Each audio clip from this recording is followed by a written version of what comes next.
राजनीति में कुछ भी शाश्वत नहीं है। इसे समझने के लिए बिहार एक मिसाल है। रिश्ते बनते और बिगड़ते रहते हैं। अगर मौजूदा स्वरूप वाले एनडीए की बात करें तो बिहार में चुनाव है और इसी एनडीए की अगर सरकार बनती है तो भारतीय जनता पार्टी बार बार कह रही है कि नीतीश कुमार उसके नेतृत्वकर्ता होंगे, उसका चेहरा होंगे। लेकिन जब सरकार बनाने की बारी आएगी तो निश्चित तौर पर नीतीश कुमार मुख्यमंत्री नहीं होंगे। ये बार बार कहा जा रहा है, हर बार कहा जा रहा है, हर तरीके से कहा जा रहा है और वो इसलिए कहा जा रहा है कि एक जूनियर पार्टनर होने के नाते इस बार तो नीतीश कुमार भारतीय जनता पार्टी के मुख्यमंत्री हैं। भारतीय जनता पार्टी वाले एनडीए के मुख्यमंत्री तो हैं, लेकिन आगे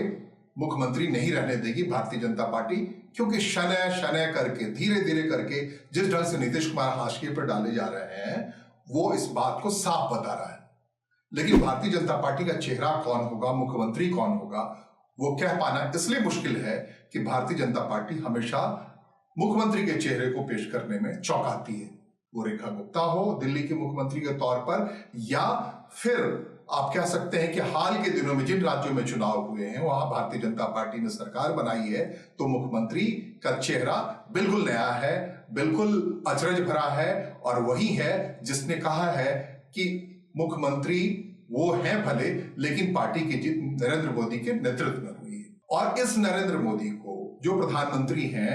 उसको बिहार पहुंचने में इसलिए देर लग रहा है कि नीतीश कुमार शुरू से ही आड़े आए हुए हैं। भारतीय राजनीति में अगर नरेंद्र मोदी के अभ्युदय का काल माना जाएगा तो जाहिर तौर पर 2001 का वो साल होगा, 2 का साल होगा जब गुजरात में भीषण भूकंप आया और उसके मुख्यमंत्री के तौर पर उसके पुनर्निर्माण के लिए नरेंद्र मोदी वहां पहुंचे। लेकिन नरेंद्र मोदी ने जब भी अपने कद को गुजरात से बाहर निकालने की कोशिश की तो अगर किसी शख्स ने उनका जमकर विरोध किया तो जाहिर तौर पर मुख्यमंत्री नीतीश कुमार ही थे जो बिहार में एनडीए की अगुवाई कर रहे थे। वो चुनावी वर्ष 2005 का हो या 2010 का हो या फिर 2013 का हो, हर बार नीतीश कुमार नरेंद्र मोदी को बिहार पहुंचने से रोकते रहे। अगर नीतीश कुमार आड़े नहीं आए होते प्रधानमंत्री नरेंद्र मोदी के रास्ते में तो ये बात साफ तौर पे कही जाती रही है कि प्रधानमंत्री नरेंद्र मोदी के लिए संसदीय राजनीति का आगाज का चुनावी क्षेत्र पटना होता, पटना का पाटलिपुत्र होता, न कि बनारस रहता। आपको याद होगा कि 2005 में जो भारतीय राजनीति को जानते हैं कि नरेंद्र मोदी बिहार आना चाहते थे और मुख्यमंत्री के नाते चुनाव प्रचार के समय में नीतीश कुमार ने उनका विरोध किया और भाजपा केंद्रीय नेतृत्व को उनके इस विरोध को मानना पड़ा। 2010 में भी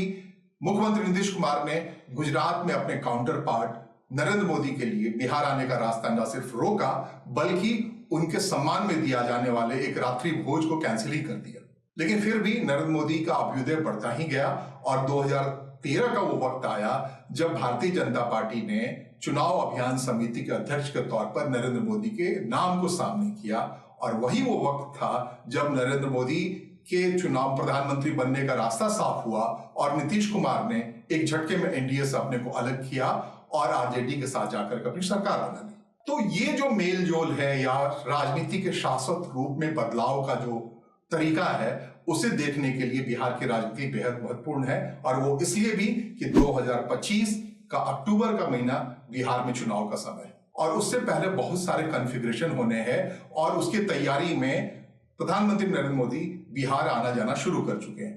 भागलपुर की एक सभा में उन्होंने अपना लाडला मुख्यमंत्री नीतीश कुमार को इसलिए कहा कि वो जानते हैं कि अब लाडलापन रहना नीतीश कुमार की मजबूरी बन गई है। बल्कि नीतीश कुमार वो व्यक्ति हैं जो अगर एनडीए के मुख्यमंत्री के तौर पर सामने नहीं होते तो बिहार में भारतीय जनता पार्टी अपनी अभिलाषा को कब का पूरा कर चुकी होती। जनसंघ के दिनों से ही भारतीय जनता पार्टी चाहती रही है या आरएसएस के लोग चाहते रहे हैं कि बिहार में उनकी सरकार हो, लेकिन हर बार उनको झटका लगा और खास करके जैसा कि हमने कहा 2005 से लगातार तकरीबन 20 साल से नीतीश कुमार ने भारतीय जनता पार्टी के उस अभियान को रोक रखा है जिसके जरिए वो बिहार में अपना मुख्यमंत्री बनाने के बाद पड़ोस के पश्चिम बंगाल जा सकती थी। ममता बनर्जी के कार्यकाल को खत्म करके भारतीय जनता पार्टी वहां सरकार बना सकती थी अगर बिहार में उसका अपना मुख्यमंत्री हुआ होता। पाटलिपुत्र केंद्रित मौर्य साम्राज्य भारत में वैभव का प्रतीक है, फिर भी गठन के 100 साल के बाद भी आरएसएस बिहार में उस पाटलिपुत्र में अपनी सरकार नहीं बना पाई है, अपने आइडियोलॉजी की सरकार नहीं बना पाई है। नीतीश कुमार को चेहरा के तौर पर उन्हें सामने रखना पड़ रहा है। जो नीतीश कुमार बार बार अल्पसंख्यक तुष्टीकरण के जरिए अपने वोट बैंक को बनाए रखने के लिए भारतीय जनता पार्टी को मजबूर किए रखते हैं कि वो औरंगाबाद का नाम नहीं बदल सकती, वो बख्तियारपुर का नाम नहीं बदल सकती है। अब तो हालत ये है कि भारतीय जनता पार्टी के लोग कहने लगे हैं कि बख्तियारपुर का नाम बदल के और नहीं तो कम से कम नीतीश नगर तो कर दो, क्योंकि वो उसी इलाके से आते हैं। लेकिन वो भी मुमकिन नहीं हो पा रहा है नीतीश कुमार के चेहरे रहते हुए। तो ऐसे में आप समझ सकते हैं कि नीतीश कुमार न सिर्फ भारतीय जनता पार्टी की मजबूरी है, बल्कि उनके विस्तार में, आरएसएस के सोच के विस्तार में, आरएसएस के रणनीति के विस्तार में लगातार रुकावट बने हुए हैं। और बिहार ही वो जगह है जहां अब भी नीतीश कुमार उनकी मजबूरी बने हुए हैं। और इस बार भारतीय जनता पार्टी इस मजबूरी को खत्म करके पूरे अपने वजूद में आना चाहती है। ये अगर हो गया होता बहुत पहले, तकरीबन 20 साल से भारतीय जनता पार्टी की कसमसाहट है कि नीतीश कुमार के से अपना पिंड छुड़ाया जाए, और इसके लिए नरेंद्र मोदी बार बार कोशिश कर रहे हैं, यत्न कर रहे हैं, और नीतीश कुमार आ रहे हैं। अगर ये परिकल्पना पूरी हो गई होती तो उड़ीसा में 20 साल के बाद जाकर के 2024 में भारतीय जनता पार्टी की सरकार आई है। नवीन पटनायक को हटाने में काफी वक्त लग गया।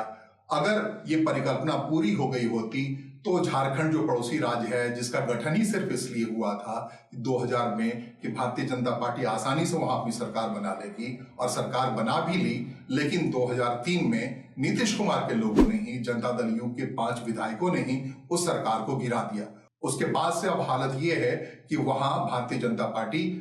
कंफर्ट स्थिति में नहीं है, विपक्ष की कुर्सी पर बैठी हुई है। इस बार भी हेमंत सोरेन प्रचंड बहुमत से जीत आए हैं भारतीय जनता पार्टी के खिलाफ। तो आप नुकसान समझ सकते हैं, बिहार में अगर भारतीय जनता पार्टी नहीं है या उसकी सरकार नहीं है तो देशव्यापी अभियान का कोई आधार नहीं है। तो आप समझ सकते हैं 2025 का ये बिहार का चुनाव भारतीय जनता पार्टी के लिए कितना महत्वपूर्ण है, प्रधानमंत्री नरेंद्र मोदी के लिए कितना महत्वपूर्ण है, और वो किसी भी सूरत में इस बार भारतीय जनता पार्टी के लिए इस राज्य में अपनी सरकार बना लेने की परिकल्पना को पूरा कर लेना चाहते हैं। इसलिए इस वक्त को देखिए, वक्त की धार को देखिए, और नीतीश कुमार किधर जाते हैं, क्या जाते हैं, उनकी अवस्था किस मोड़ पर पहुंचती है, क्या उनकी इस मजबूरी को भारतीय जनता पार्टी ढोए रखती है, क्या उनका बेटा निशान सामने आ जाता है, अपने पिता को बचा लेता है, और भारतीय जनता पार्टी एक बार फिर से मजबूर रह जाती है। अभी बहुत कुछ होना है बिहार के राजनीति में। तेजस्वी तो नहीं लौट के आ जाते हैं, या फिर प्रशांत किशोर जो एक अलग रंग से बैटिंग कर रहे हैं, क्या वो वास्तव में भारतीय जनता पार्टी की बी टीम बन के उभरेंगे।